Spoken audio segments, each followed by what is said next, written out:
Hello, welcome to Hobbies Reviews. My name's Javi. Today we're taking a look at the Lancer Tactical Bio series of BBs, 0.3 grams. I got these off of Amazon for about $21 for 5,100 of them, so it's a pretty good deal. They've worked in all of my guns except for one. With the VSR-10, the Cyma VSR-10, there was some problem with the magazine feeding in that one, but everything else, all of my handguns, the P07 by ASG, the P09 by ASG, and the WeTech Desert Eagle, in addition to some random cheap spring guns, they've all fed just perfectly fine. So we're going to take a look real quick at these things and see what they look like under the lights and how consistent they are as well.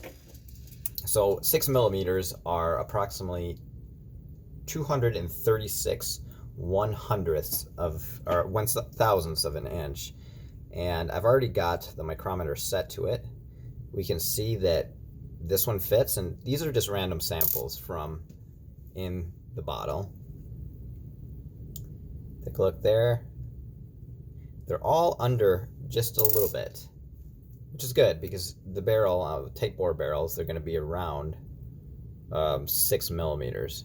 Some of the cheaper barrels are going to be bigger and you're going to have bigger tolerances, but the precision ones are going to be pretty close, like I think the smallest they get is 6.1.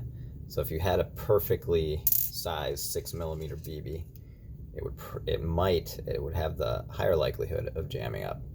We can see it's already set there. They're all feeding just fine. When we take a look at these things, they're pretty spherical. Don't really see any imperfections. If I can get them in there. Don't really see anything. They're really smooth. And obviously they're a resin type component, so you would think there would be more imperfections, but honestly I've never noticed any imperfections with these things unless you try to shoot them twice, which is, doable, and I do it from time to time, but it's not advised, just in case they get damaged and then they split or jam up in your barrel. But they all look really good. They don't have any imperfections, and they're very consistent. However, with the Cyma VSR-10, I kind of alluded to that problem with feeding. So here's the magazine. This is a 55 high capacity magazine.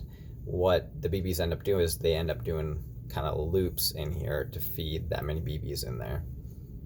And I think maybe because of that, they get jammed up. And there's also a little bit of residue that you notice after using these. Might be just due to the resin nature of them. I'm not exactly certain. But when I press this little lever right here, they should come flying out in like less than a second. However, with this, we're going to see what happens. You can kind of see they jam up a little bit, and that was actually fairly good for these. I think if I were to jam more of them in there, they might jam more. But what I was finding when I was trying to use these is that every 2 to 3 shots they would jam up, and I would have to take the magazine out, put it back in, it would feed one, and then it would get stuck again. It would get stuck again. So just keep that in mind when you buy these. Other than that, they've been perfectly fine. They're cheap, and they seem to work pretty well. So best of luck out there. Thanks for watching. If you like it, give it a thumbs up. Appreciate it.